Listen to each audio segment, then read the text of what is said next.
l'invité de la matinale. KTO Radio. Des stickers façon macaron du guide du routard sur les devantures de magasins pour montrer que le lieu accepte les enfants à la limite de la dystopie. C'est pourtant l'annonce qui a été faite il y a 2 semaines par la haute commissaire à l'enfance Sarah El Haïry et présentée comme une solution pour lutter contre la tendance No Kids. Alors qu'est-ce que ce mouvement No Kids et qu'est-ce que son essor dit notamment de notre société et de la place de la vie et de la famille? Marianne Durano, bonjour. Bonjour.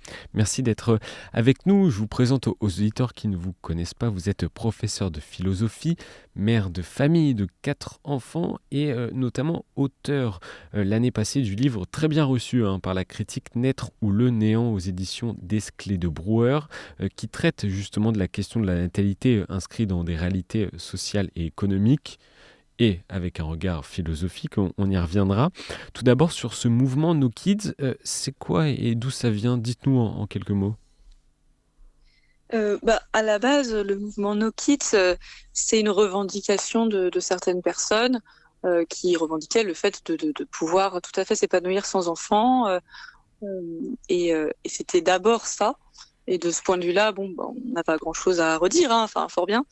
Sauf qu'on voit que petit à petit, ça prend de l'ampleur et ça devient la revendication de certaines personnes, non seulement à ne pas avoir d'enfants, mais à ne pas être importuné par les enfants des autres. Et donc là, on voit que ça devient quelque chose qui n'est plus seulement individuel, mais politique.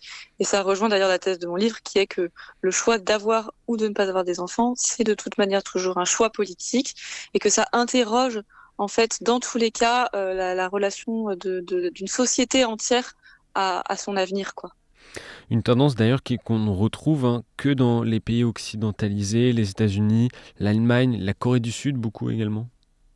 Oui, c'est vrai que j'ai eu pas mal de témoignages très intéressants de personnes qui ont vécu à Madagascar ou au Liban, en Syrie, dans des pays un peu sinistrés, et qui me témoignaient de cette stupéfaction devant la place des enfants dans ces pays-là, où notamment en Afrique, un enfant c'est toujours une joie, c'est toujours une bonne nouvelle, même si parfois il est accueilli dans des contextes cataclysmiques.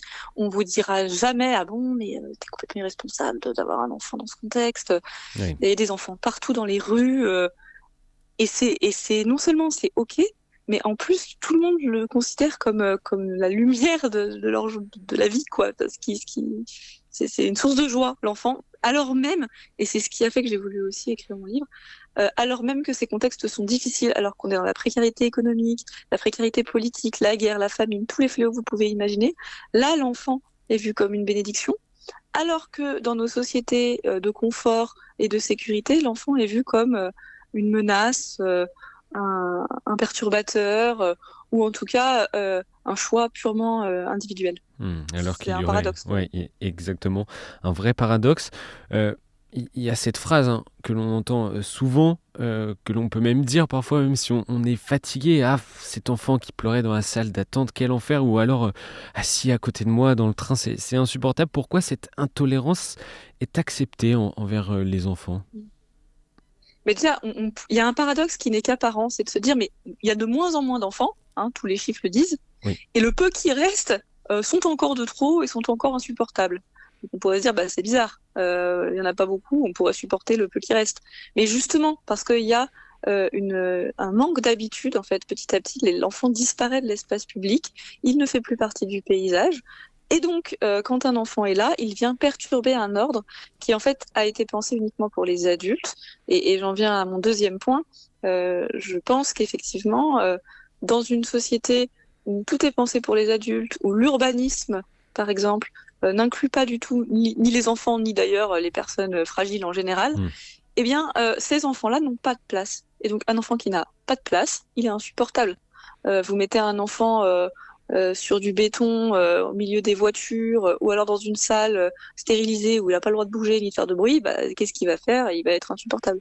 Alors que vous le mettez dans un pré avec des amis et des bouts de bois avec lesquels jouer, et tout va très bien se passer, ils vont jouer ensemble pendant que les parents pourront tranquillement parler. Donc en fait, il y a cette question de la structuration de l'espace qui, plus il exclut les enfants, plus il rend ces enfants intolérables, en fait, mais dans tous les sens du terme. On peut parler de discrimination? Oh bah oui, je pense. Je pense qu'on le peut. C'est pour ça, pour réagir un peu à cette histoire de stickers. En fait, si on est dans une société globalement inclusive, dans une société où, mettons, 90% des lieux étaient accueillants pour les enfants, étaient conçus pour les familles, franchement, on pourrait accepter qu'il y ait des lieux sans enfants. Moi, si la plupart du temps j'étais la bienvenue, si les espaces publics étaient conçus pour les enfants, s'il y avait, c'est tout bête, hein, mais un espace suffisant pour rouler avec une poussette dans les magasins, par exemple, des choses comme ça, ou s'il n'y avait pas d'énormes marches à franchir avec une poussette pour rentrer dans les services publics, voilà, ce genre de choses. Si l'espace public était globalement conçu pour ma famille, mais qu'il y ait quelques bars interdits aux enfants pour que des célibataires en mal de tranquillité puissent se retrouver entre eux, mais il n'y aurait aucun problème. Sauf qu'en fait, on nous fait croire que en mettant des stickers bienvenue aux enfants, on va résoudre la tension, alors que ça nous renvoie encore de plus en plus au fait qu'il n'y a que quelques lieux bien définis, bien artificiels, dans lesquels on est encore accepté, quoi. Et, et oui, c'est extrêmement discriminant, sachant que tout le monde sait très bien que avoir des enfants, c'est un facteur d'isolement social. Beaucoup de familles se sentent seules, se sentent démunies dans une société qui n'est plus une société de voisinage, dans lesquelles les familles élargies sont éclatées géographiquement, dans lesquelles avoir un enfant et concilier vie professionnelle et vie familiale, c'est très compliqué. Les familles souffrent déjà, il y a une pression considérable sur les épaules des parents, et on va encore plus les enfermer chez eux.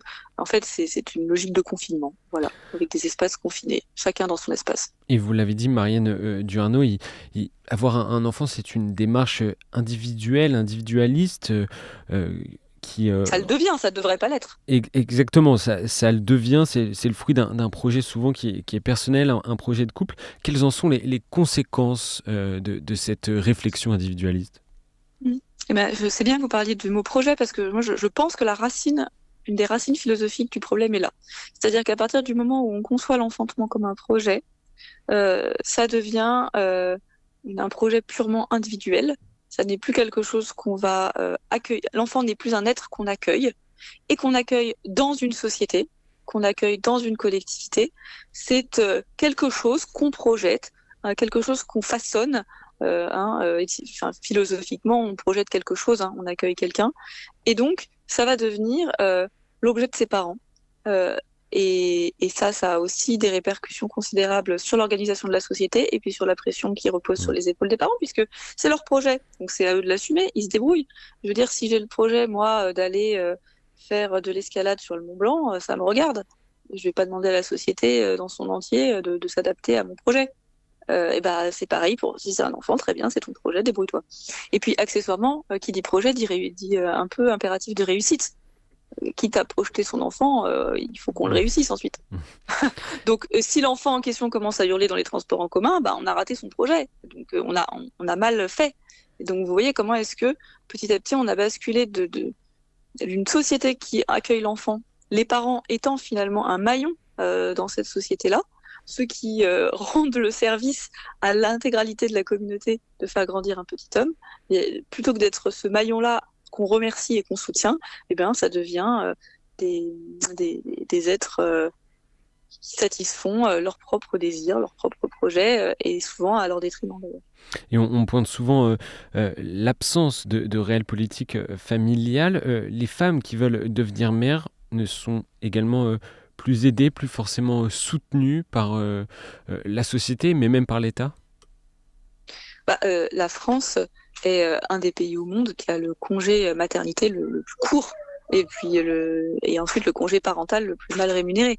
À partir du moment où vous demandez à une femme de retourner travailler 10 semaines après son accouchement, c'est d'une violence énorme. Il faut savoir que 10 semaines, c'est le temps qu'il faut pour que le corps se remette de l'accouchement et ne risque pas une descente d'organes. Donc en fait, on a donné aux femmes qui venaient de donner la vie le temps minimum, disons, pour pas mourir si elles reviennent trop vite au travail. Mais la question du lien avec leur enfant, la question de l'accueil qu'elles peuvent faire de cette nouvelle vie, la question du soutien que la société peut apporter à la parentalité n'est pas prise en compte en fait dans la durée du congé maternité. Avec une réforme qui a eu lieu et qui donne 3 mois pour la mère et 3 mois pour le père avec une nouvelle rémunération. Vous avez parlé de la chute de la natalité de presque 20% dans l'Hexagone depuis 2010. Marianne Durano, comment impulser une dynamique inverse? Je pense qu'il y a toute une réorganisation de la société très en profondeur à penser. En fait, est-ce que dans nos politiques publiques, on privilégie l'avenir au niveau écologique, au niveau économique, au niveau des choix pour les retraites? Est-ce qu'on fait des choix à court terme pour une génération qui est déjà en place, d'adultes, ou est-ce qu'on est prêt, nous, maintenant, à faire des efforts pour permettre à l'avenir d'exister? C'est quand même ça la question. Et ça se traduit très concrètement. Encore une fois, je reviens sur les politiques d'espace public. Est-ce qu'on fait des parkings ou est-ce qu'on fait des places pour que les enfants puissent se développer en liberté? Est-ce qu'on va privilégier la réussite à court terme d'une carrière, d'une entreprise, ou est-ce qu'on va vraiment accompagner les familles qui souhaitent avoir des enfants pour pouvoir prendre le temps qu'il faut pour éduquer leurs enfants, que ce soit grâce à des congés parentaux mieux rémunérés et puis plus longs, parce que 3 mois, je suis désolée, c'est vraiment trop court, que ce soit avec des aménagements d'horaires, la possibilité d'avoir des emplois du temps plus flexibles. Est-ce que d'une manière générale, on met le travail et la consommation au premier plan, ou est-ce qu'on met la vie de famille et les générations futures d'abord, quoi. Donc après, au niveau politique, oui, je pense que cette espèce d'idéologie française qui veut que pour encourager les femmes à faire des enfants, il faut les payer plus et les encourager à retourner au travail le plus vite possible. Je ne suis pas convaincue que ce soit la meilleure forme possible d'action politique, parce que moi, toutes les mères que je connaisse souffrent terriblement de devoir laisser leur enfant en nourrice, même à quelques mois, c'est tôt. Et il y en a beaucoup qui souhaiteraient en fait pouvoir rester auprès de leur enfant, avoir un temps partiel et être sûr de ne pas être ensuite mise au placard à leur retour. Donc je suis agacée devant cette rhétorique constante qui consiste à dire que en fait, pour que les femmes aient des enfants, il faut qu'on leur garantisse un retour à l'emploi le plus vite possible dans les meilleures conditions, en créant des places en crèche et en étant bien sûr qu'elles puissent se débarrasser de leur enfant sitôt né. Là, on nous dit qu'il faut inscrire nos enfants en crèche au moment de la conception pour être bien sûr d'avoir une place. Mais en fait, personne n'a envie d'avoir un enfant dans ces conditions. Personne n'a envie d'avoir un enfant s'il faut l'inscrire en crèche alors qu'il est même pas conçu ou qu'il est à peine conçu. Donc, je pense qu'il y a cette question vraiment de la présence des enfants au sein de leur famille, auprès de leurs parents, et que vouloir à tout prix que les parents retournent au travail et soient productifs le plus vite possible, c'est à mon avis se tromper de cible. Merci Marianne Durano de nous avoir donné votre avis, votre regard et votre lecture sur la place de l'enfant au final dans la société. On l'a entendu à travers cette tendance No Kids dont on a parlé. Je rappelle que vous êtes professeur de philosophie, mère de famille de 4 enfants. Et je rappelle également le titre de votre dernier ouvrage, Naître ou le néant, aux éditions des Clés de Brouwer. Bonne journée à vous, merci. Merci, au revoir.